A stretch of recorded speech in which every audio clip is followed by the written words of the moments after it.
All glories to Srila Prabhupada.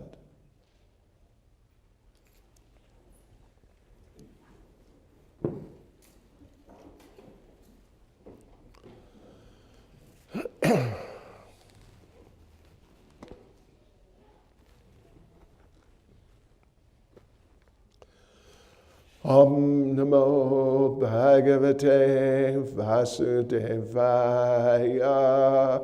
Om Namo Bhagavate Vasudevaya. Om Namo Bhagavate Vasudevaya. Om Namo Bhagavate Vasudevaya. Om Namo Bhagavate Vasudevaya. Om Namo Bhagavate Vasudevaya. So this morning we are reading Srimad Bhagavatam, Canto 2, Chapter 7, titled Scheduled Incarnations with Specific Functions. And we are going to read verse 28, which doesn't have a purport, so then we'll read verse 29, and the verse is not displayed, I take it. Okay.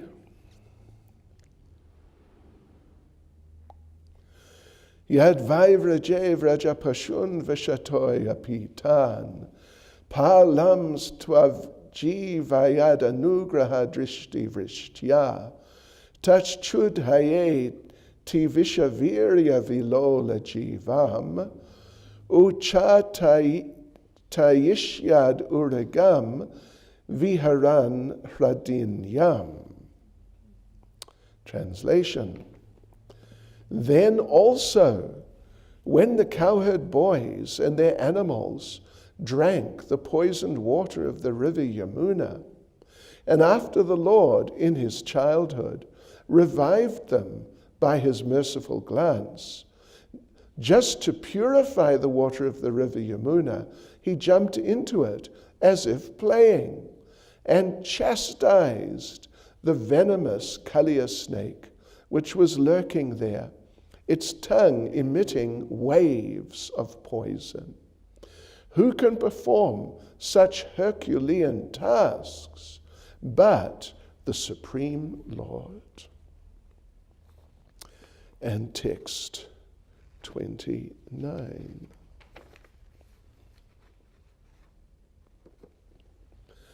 Tat karma divyam ivayan nishayanam Davagnina shuchivane paridayamane Uneshyati vrajamato vashitanta kalam Netre pidapya sabalo nadigamya virya. Translation.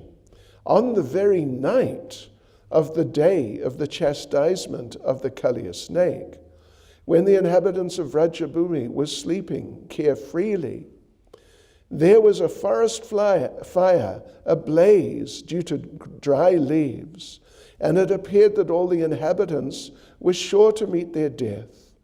But the Lord, along with Balaram, saved them simply by closing his eyes. Such are the superhuman activities of the Lord. Purport by Srila Prabhupada. Although in this verse the Lord's activity has been described as superhuman, it should be noted that the Lord's activities are always superhuman, and that distinguishes him from the ordinary living being. Uprooting a gigantic banyan tree or Arjuna tree and extinguishing a blazing forest fire simply by closing one's eyes are certainly impossible by any kind of human endeavor. But not only are these activities amazing to hear, but in fact all other activities of the Lord, whatever he may do, are all superhuman, as confirmed in the Bhagavad Gita, chapter 4, verse 9. Whoever knows the superhuman activities of the Lord, due to their very transcendental nature, becomes eligible to enter the kingdom of Krishna. And as such, after quitting this present material body, the knower of the transcendental activities of the Lord goes back home, back to Godhead. We just read this last verse again. Tat karma divyam eva yan nishi nishayanam davagni nashu chivane paridayamane unneshati vrajamato vashitanta kalam netre pidapya sabalo nadigamya virya. On the very night of the day of the chastisement of the Kaliya snake, when the inhabitants of Vrajabhumi were sleeping carefreely, there was a forest fire ablaze due to dry leaves, and it appeared that all the inhabitants were sure to meet their death. But the Lord, along with Balaram, saved them simply by closing his eyes. Such are the superhuman activities of the Lord.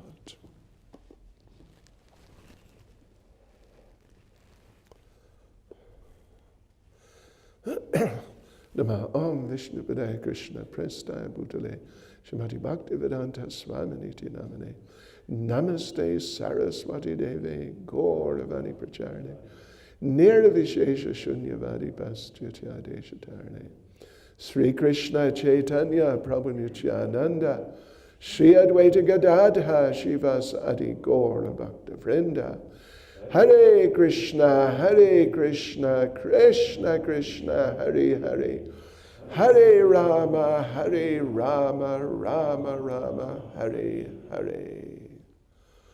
Vanchakalpatarubhyas Kripas Sindhubhya evacha Patidanam Bhavanebhyo Vaishnavebhyo Namo Namaha. So we're actually requested, there was a request at least, to try and say something along the lines or related to leadership in Krishna consciousness, because all of you fine devotees here, at least the great majority, are very substantial, significant leaders in Srila Prabhupada's movement. So let's see as we go.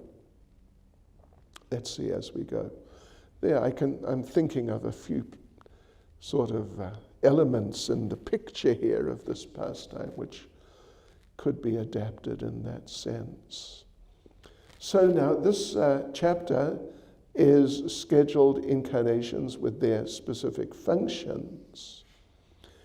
And it's the second of the chapters in the Srimad Bhagavatam which goes through quite a substantial list of different incarnations. The other chapter was the third chapter of the first canto, in which appears the very famous verse, Eti Changsa Kalapumsa Krishnastu Bhagavan Swayam Indrari Vyakalam Lokam Mridayanti Yuge Yuge. Very famous and very important verse, establishing that Krishna Stu Bhagavan Swayam. Krishna is the original Supreme Personality of Godhead. So here again, there's another list, and again, well, in that list, in the third chapter, Krishna appears. There's one verse dedicated to him, and there's one verse, or is it both him and Balaram? But anyway, Krishna and Balaram, there are verses dedicated to them, and here also, and even more. There's a number of verses here which are dedicated to Lord Krishna himself. And these two are amongst those verses, and they're dealing with Krishna's wonderful pastime of chastising the Kaliya serpent. All Krishna's pastimes, as Srila Prabhupada mentions here in the purport, they're all superhuman and they're all just wonderful. But some are more wonderful than others. And this particular pastime has been chosen here, along with a few others, but there's just a small number, which have been chosen to illustrate the wonderful nature of Krishna. And one of these pastimes is this chastisement of the Kaliya snake. If you study the Bhagavatam, you see that Lord Krishna encountered, at least in terms of the descriptions there are descriptions of Lord Krishna encountering something like 21 demons. Some are not exactly demons, like in the Govardhan Leela, Lord Indra is there, he's counted in the list. He's not a demon, although, generally speaking, he's definitely not a demon, but in that particular pastime, somehow or other, he acted in demoniac ways, attacking Krishna himself, trying to kill Krishna and Srimati Radharani and all the bridge buses, and kill the cows. And this is demoniac. This is definitely demoniac. Somehow or other he entered into that demoniac spirit. But then Lord Krishna corrected him. And then there's the Brahma Vimohana Leela is also included. And this is Lord Brahma, he's the head of our Sampradaya, he's definitely not a demon. But somehow by the Lord's arrangement, he acted in a way he really shouldn't have acted in. And he got corrected by Krishna. Otherwise, generally, Krishna kills the different persons involved. The different demons, Putana, Shakatasura, Trinavarta, these are the first three, and then so on. Bakasura, Agasura, etc., etc. Generally, Krishna kills them, those who really are demons. However, Kaliya, even though he is in that category of being a real demon, but as the verses describe here, he just chastised Kaliya, and he let Kaliya go. And Kaliya became a devotee, actually. So it's an interesting pastime. Let us just go through the pastime briefly. That it was, at least a number of authorities describe it as happening on Lord Balaram's appearance day. And because of that, Lord Balaram was not present. He was at home having a birthday party with his mother Rohini. So he was not present. And Krishna and the cowherd boys, and the cows, not the calves, but the cows, they were wandering around as they would do 7 days a week. And they came down to the banks of the Yamuna River, which is just by at one of the places where the existing current day Vrindavan town is situated. Yeah. And cowherd boys and cows were very thirsty. So they just came forward and drank water from the Yamuna.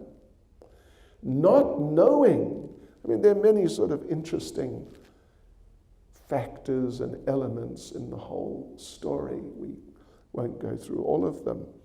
But not knowing that the river was poisoned.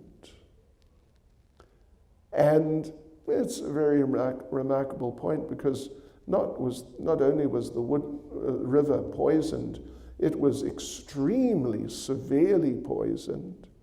Kaliya was living in the river, or perhaps more accurately, in a lake which was bordering on the Yamuna River. Yamuna River is running along, and if you're familiar with the situation there, if you go up at the Madan Mohan temple and you look out, then you see that there's a whole flat area, kind of circular or semicircular flat area, going back a kilometer or two or so, and around on the opposite side. And the bed of the Yamuna is running right on our side. So this lake, it was called Kaliya Daha, Daha meaning lake. It was going out from the Yamuna River for some distance, and Kaliya was living there. And Kaliya, again, as we say, it's a long story. We have many long stories in Krishna consciousness. Kaliya had been living there for many years. For many years. He actually became a demon in the Satya Yuga, really a long time before, because he was a sage. Offhand, I forget his name, but he was a sage who had an ashram, a nice ashram. And because it was nice, people, other sages and people who are traveling around, because it's in the forest somewhere, they would like to stay there. And he would have to host these people, and it became a bit demanding on him to host them. So one time, one sage came, whose name I also unfortunately forget, and he wanted to stay. But the sage, this owner, ashram head, he had just finished a very demanding program with a whole lot of pilgrims who'd stayed, and he had to do so many things to look after them. And they had just left, and he was just feeling kind of exhausted and even a bit stressed, having to deal with this. And along comes this other sage who just says, "Hey, I'm going to stay. I'm here. Where can I stay?" And so, what was his name? Ashvashira? Anyway, the head, ashram head, got angry and said, "What do you mean you're going to stay? You know, who do you think it's your ashram?" And that other sage, the visitor, said that, "Oh, you're angry and envious for no reason, just like a snake. And you're hissing just like a snake. Become a snake." And he became Kaliya. And he'd been living there in that place for a long time. Really, like we're talking about many thousands of years. And his poison was so strong that poison, interesting minor technical point, poison is a sort of manifestation of the element fire. Poison acts through fire. Yeah, that's the potency of any poison, is a fiery potency. So Kaliya living there in that Kaliya Daha and just emitting poison just constantly, the lake became just totally poisonous. But not only that, it was boiling from the poison, because poison is a manifestation of the element fire. So the Kaliya Daha was boiling, steam, vapor was going up, going up and, depending on the direction of the wind, sometimes blowing this way and that. As a result, when any bird would fly over the top, the bird would die and fall into the lake. And going back all around the boundary of the lake, going back for 1 kilometer back from the edge of the lake, all around, there was nothing living.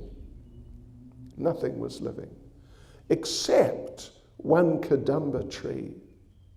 Over on the riverside, which is now the town side, there was 1 kadamba tree living because Garuda had put some nectar on the roots of that tree. Therefore, that tree did not die. It was flourishing, actually. So, but interesting point, the cowherd boys didn't know. They just came down and drank the water like everything's fine. Even though the situation had been like that for thousands of years. Anyway, this is an interesting little element in the pastime. They all died. They all died. Just dropped dead just like that because of the poison. Krishna revived them just by glancing on them. And then Krishna became very angry, thinking that this, my Yamuna river, which is so dear to me, has been contaminated by this demon, Kaliya. I'm going to teach him a lesson. So Krishna walked out on one of the branches of that kadamba tree, which was right on the bank, and the branch was extending out over the river a little. And Krishna walked out on that branch, and Srila Prabhupada describes, just to prepare himself, tightened his belt, not exactly belt, but, cloth around the waist, tightened that as wrestlers do before fighting, slapped his arms, making a funny sound. And when we do the seminar and we come to this point, we often ask the devotees to demonstrate, but we won't ask you. It might be a little demeaning for you. And then he jumped in the lake. And when he jumped in the lake, he caused a tsunami, a gigantic wave, which went out across the lake. And Kaliya was there some way out, 1 kilometer perhaps, something. And he heard the splash, mighty splash. And he's looking around thinking, who's the rascal who jumped into my lake? And suddenly the tsunami hit him. Yes. And he really became agitated, severely agitated. So Krishna, arguably, in this pastime so far, he has been exhibiting some parts of leadership. And particularly here in the case, he didn't step back and tell the cowherd boys, hey, you go and fight that Kaliya. And when you're finished, come and tell me and I'll take rest. He led the way. He led the way. He was first one out there to deal with the situation. That's part of leadership. And of course, we all know it's quite absent amongst the modern day leaders, so-called. They generally don't do that, but rather they step back into some safe place and order some juniors to go and deal with whatever is there to be dealt with. So anyway, Krishna jumped in, and Kaliya started swimming in towards the existing town side from out in the lake. Krishna went swimming out and they met. And Kaliya grabbed Krishna in his coils and held Krishna. And like we've said, it is a long story, but the general description given is that it appeared that Krishna was overpowered by Kaliya and was just incapable, it appeared, incapable of resisting even, what to speak of fighting him and subduing or even killing him. And Krishna was held there for some hours. For some hours.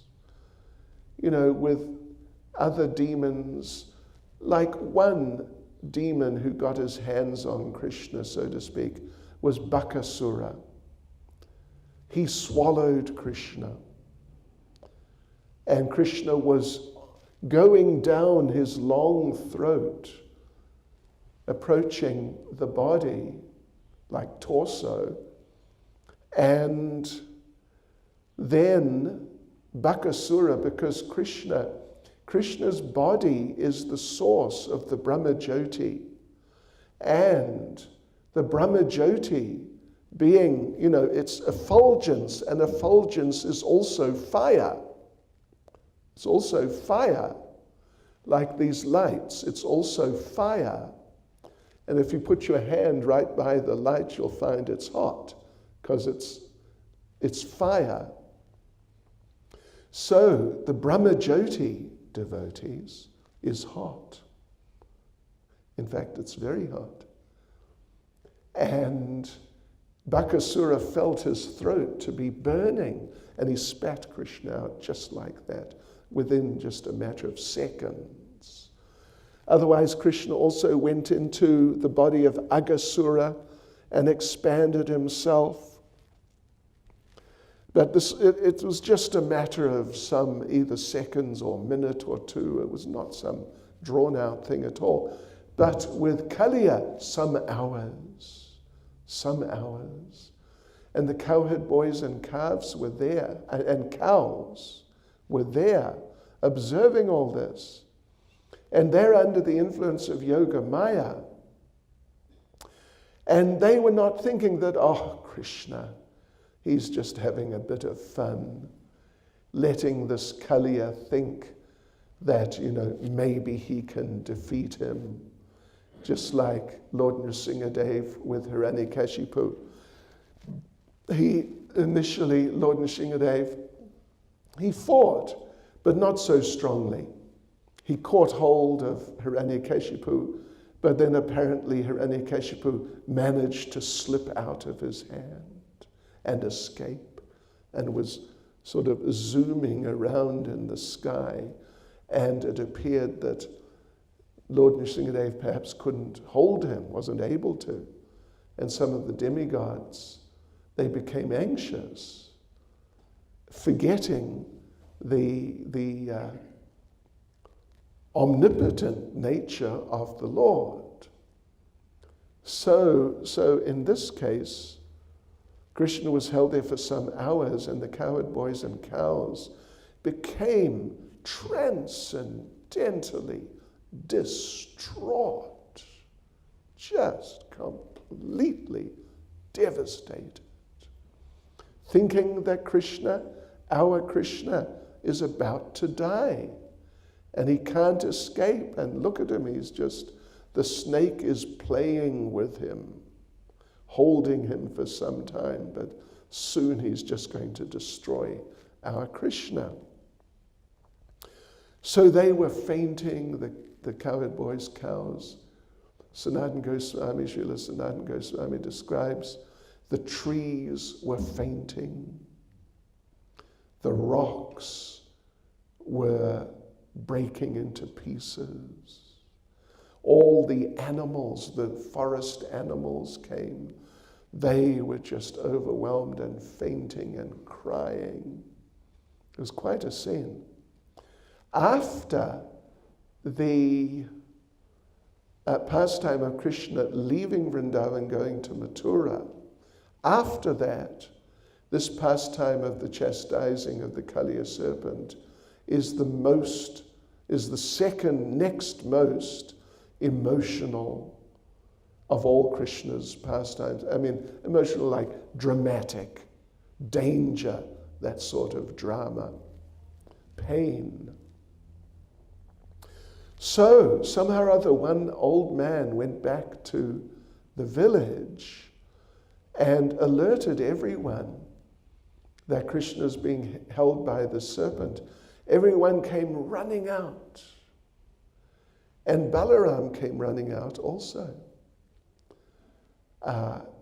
And then they all ran down to the river. And Balaram ran down to the river.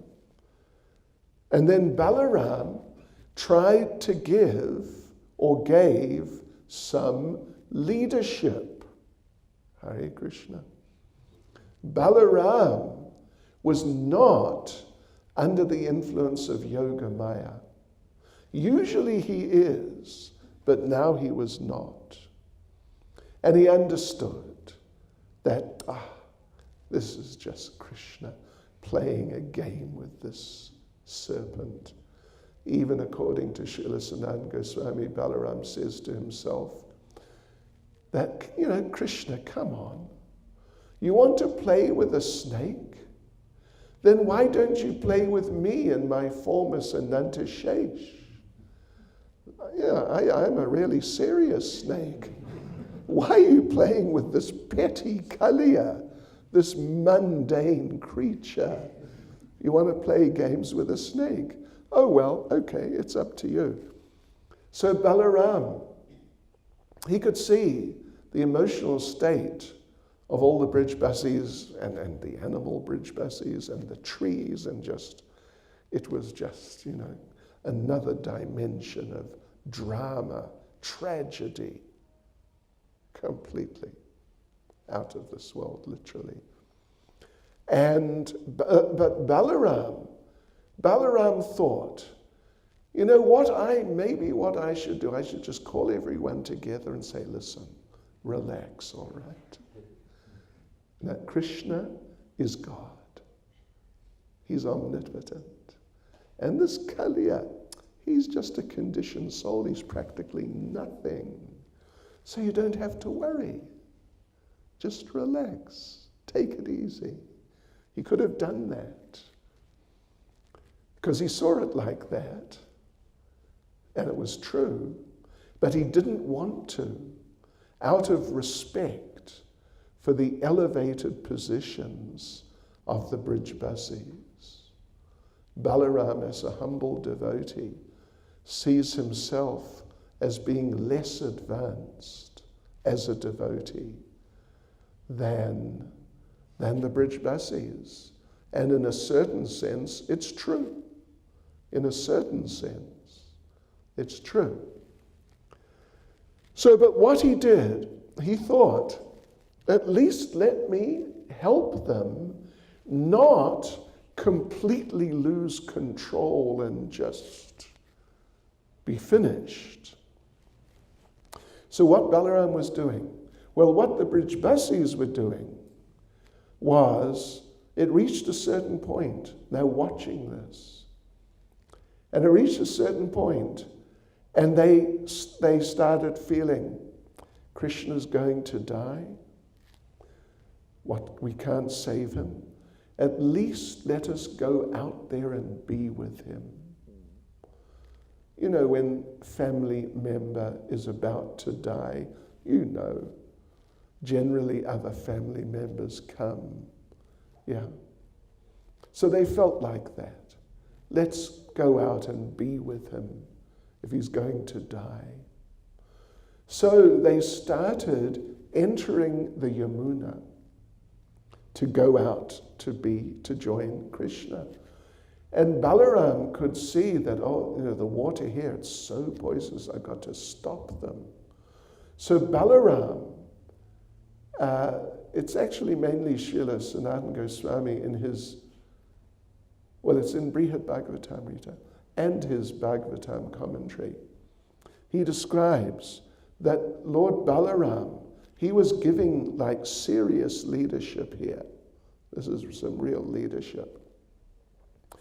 In some cases, when he would see someone just a little away entering the river, he would call out to them, "Stop, stop, it's all right," and try and stop them and get them to come back out of the river. Others, if they were a bit closer, he would just glance at them in a knowing way, somehow or other, like, it's all right, I don't know, somehow or other, gesturing that it's all right without saying anything. In other cases, and particularly as time went on and the mood of despair and tragedy, all transcendental, as it was just increasing and increasing unlimitedly, then he had to run up and down or run across on the bank back and forth, physically stopping people, the bridge buses. Don't go in. But while he was doing all of these things, calling out, glancing, gesturing, and physically pushing, he was smiling. He was smiling because he wanted them to feel, it's okay. But it was not working. And the bridge buses were thinking, what's so funny about this? What's wrong with Balaram? Doesn't he understand how serious this is? So Balaram was trying to give some leadership. Yeah. Because leadership includes so many things. But one thing is, that is included, is that when there's difficulty or any time, when there's a good situation also, but perhaps most critically when there's difficulty, in the leadership means keeping the devotees from becoming discouraged and helping the devotees to see how there is a positive side to this and how we must, focus on the positive side and develop the positive side, and in this way overcome the problem and not simply become depressed or defeated and just give up and that sort of consciousness which will never help anyone. So this is another aspect of leadership, and this is what Lord Balaram was trying to do. In fact, Srila Prabhupada says a couple of things. Well, Srila Prabhupada says that when Maya is trying to attack a devotee and will ultimately make the devotee fall down, the first thing that Maya tries to undermine is the devotee's enthusiasm. You may recall Srila Rupa Goswami in Nectar of Instruction. There's famous verse, Utsahan, Nischaya Daryat, Tatat Karma Pravartanat. There are 6 particular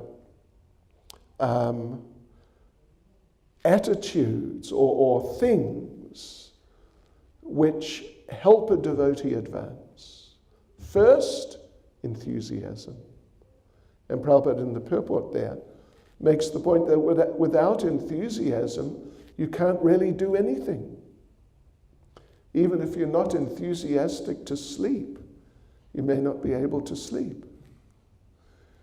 So this is what Prabhupada explains. This is actually in Chaitanya Charitamrita, that when Maya is trying to attack, first thing is enthusiasm. And once the devotee becomes unenthusiastic and just sort of, it's too much, and this type of mentality, then, it won't take a lot to get the devotee into a really bewildered state of mind and, possibly even give up Krishna consciousness. Baladev Vijayabhushan says an interesting thing. He says that enthusiasm, or actually he says determination, which is sort of, that kind of synonymous, more or less, or at least extremely closely related. He says determination is like a very valuable jewel, very valuable. And the senses and the mind, they are like a band of very dedicated thieves who know about the jewel, and they're always thinking of ways how to steal the jewel of determination, enthusiasm. So he says we have to guard our determination by, and Srila Prabhupada actually on a number of occasions put it this way, by strictly following the regulative principles. Prabhupada says on a number of occasions, you want to become determined, maintain determination, strictly follow the regulative principles. Prabhupada says it on a number of occasions. So Balaram was trying to give leadership, but unfortunately he couldn't manage. And gradually the Brijbasis started just going into the river, and he just couldn't stop them any longer. So what he did, he called out to Krishna. This is Brihad Bhagavatamrita, you can read it there, second to last chapter. And he calls out to Krishna, that Krishna, just see what's happening. These people, they are not the residents of Vaikuntha. They're not the Ayodhyavasis. They're not even the residents of Dwaraka. These are the Brijbasis. They know no one except you. And Krishna, they're about to die. Even though they have spiritual bodies, they're about to die because of their distress. So Krishna, stop this pastime. And Krishna stops the pastime. Krishna breaks free, jumps up on the heads of Kaliya, maybe that's some leadership too, and starts dancing. And he calls for the gopis, and he has a rasa dance on the heads of Kaliya, 1,000 heads, jumping from one hood to the next, one head to the next. Using, we understand, the Kathak style of dancing. Krishna's an expert dancer. You know what Kathak means? The stamping very hard with the feet sometimes. And Kaliya was just about to die. Kaliya was just about to die. And, well, the point is made that even though Kaliya was really horrible, but now he had received the touch of the lotus feet of Lord Krishna repeatedly on his heads, something which Lord Brahma, Lord Shiva, all the demigods, they are praying and performing austerities to get the touch of the lotus feet of Krishna on his head. He got it, and he became purified, and he became a devotee. And even though he was too battered to say anything, in his mind he thought, my Lord, I'm yours, I'm yours. And Krishna stopped. And Krishna accepted him as a devotee. Krishna didn't kill him. Krishna accepted him as a devotee, but because Kaliya had been so offensive, extremely killing, that's devotees. That is just, unimaginably offensive. So Krishna, even though he accepted him as a devotee, wouldn't let him stay in Vrindavan. He kicked him out. You go, find somewhere else. So as part of leadership, sometimes we have to deal with offenses of others, hopefully not our own, but sometimes we have to deal with devotees who have somehow become offensive. And we have to be able to somehow deal effectively.